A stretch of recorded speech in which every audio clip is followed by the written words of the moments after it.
Hey, it's Monday Morning Motorsports, and we're here live from Phoenix Raceway. We just got done watching the IndyCar race, and we're taking a little break before the O'Reilly's Xfinity Busch Grand National Series takes to the track a little bit later this evening. I'm Kelly. And I'm Kelly's dad.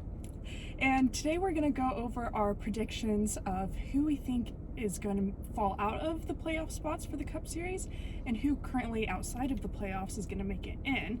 Now that we are 3 races into the season, 3 tracks that aren't necessarily typical of the rest of the races on the schedule.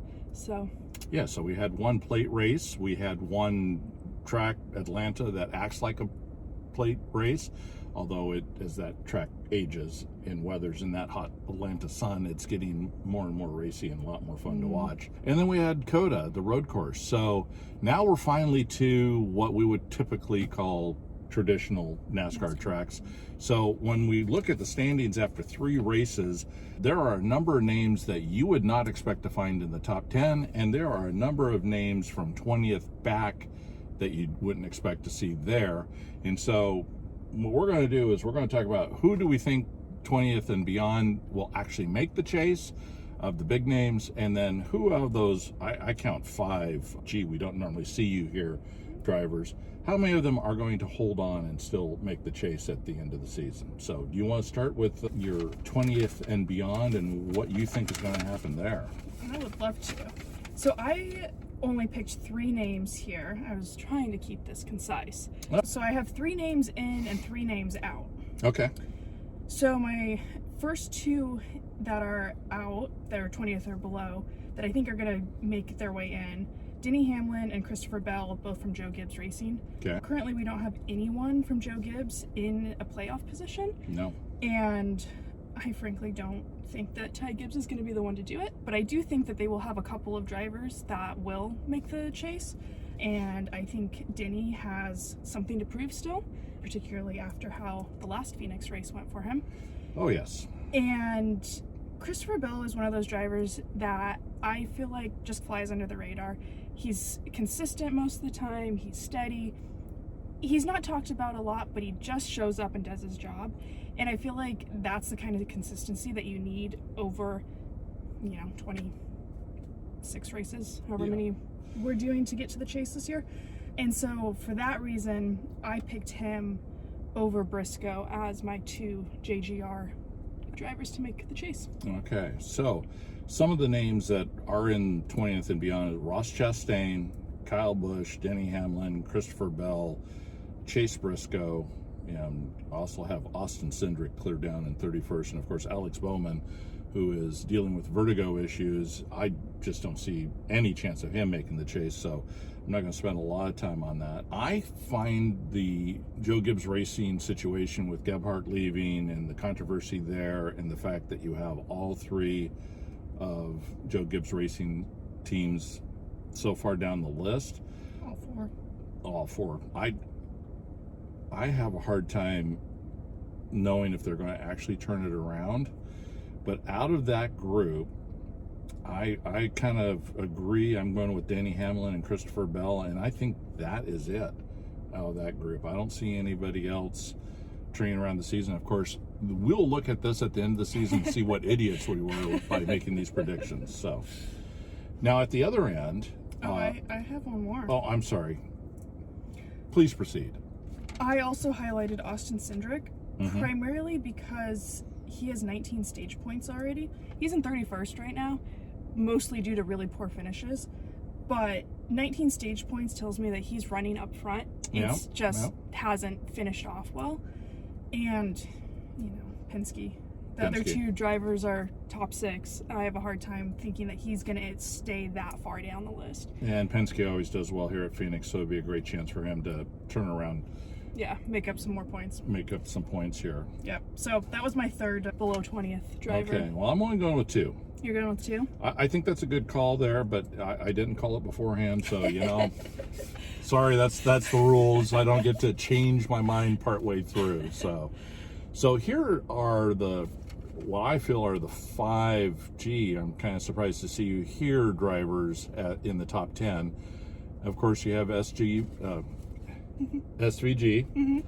you have Daniel Suarez, AJ Allmendinger, Michael McDowell, and Carson Hocevar. So what is interesting is we talked about Gebhardt briefly earlier, leaving Joe Gibbs Racing. Team we went to is Spire. They have Suarez, McDowell, Hocevar in the top 10. Yeah. Yeah. So coincidence? I don't think so. But that said, out of those that are to me a bit of a surprise to be up there, that I think will make the chase, meaning the others won't, is as talented as Hurricane Hocevar is.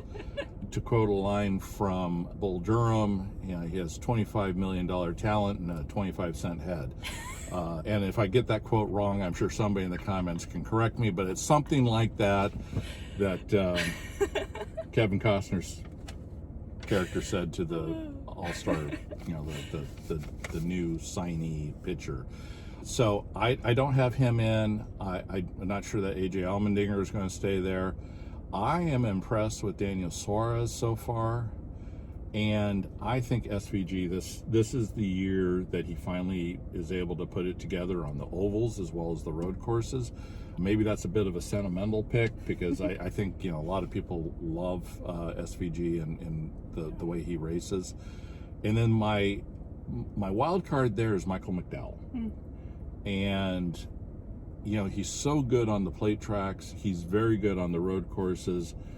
I think there's a potential there. So I'm going to put SVG, Suarez, and McDowell in and have AJ Allmendinger and Hocevar out. We had a very similar list on this one.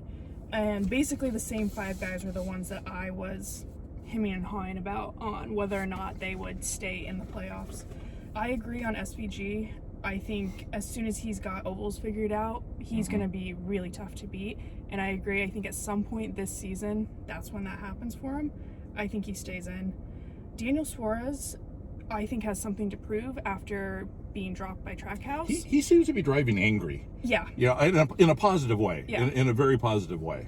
And I feel like if you include how he was driving at the Clash, a different type of track than the other ones, I feel like consistently on all these types of tracks so far this season, he's performed well. Again, we'll have to see as we go to the more traditional NASCAR tracks, but I think he has something to prove. I think he stays in the playoffs. Allmendinger, McDowell, Hocevar are the 3 that I dropped. I just don't know that Colleague's good enough as a whole. Yeah. I think Allmendinger. Yeah, it's not an AJ thing. Yeah. I think it's a team thing. Yeah. There. That was my thinking there. Yeah, I just don't know that they're going to stay. I think maybe next year Hocevar makes the playoffs. I think he's still a little too much of a wild card this year. And a ton of talent. Yeah. But he needs to mentally figure out what it takes to finish races and live to fight another day. And not piss off half the field. Well, there is that. At some that. point, he's going to get dumped because everyone else is sick and tired of him. Yes. So I just don't know that he's going to be consistent enough. And then basically I left McDowell as not making it because I have a hard time seeing 3 Spire drivers make the playoffs. And I picked Daniel Suarez as my one. Okay. From Spire. So. All right. Well. That's how I came up with who I don't think will be in the playoffs. Yeah, it's as much as many of us did not like the win and you're in system and the playoffs, the way they worked prior. It is fun that we're back to the chase and having these conversations about points. It really goes to show how important stage points are also. With Tyler Reddick miles and miles ahead. Now everybody says, well, he's guaranteed to be in and whatnot. And I what's to say that you can't have another 3 race part of the season where, somebody down that we talked about earlier has 3 wins in a row. We've seen that before. And then Tyler Reddick gets wrecked out of 3 races in a row.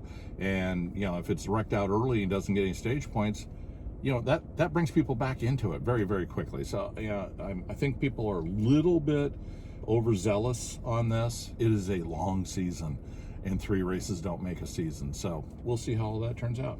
Yeah. I'm looking forward to it. Yes. So thank you for watching. like and subscribe. We really appreciate it. This is not our normal studio. We just happened to be at the races and wanted to touch on this before we had the benefit of Sunday's race, so that you can't say we all cheated and saw how the Phoenix race turned out. Thank you very much, and we'll be back in our regular studios for the next video. Talk to you later. You can say bye. Bye.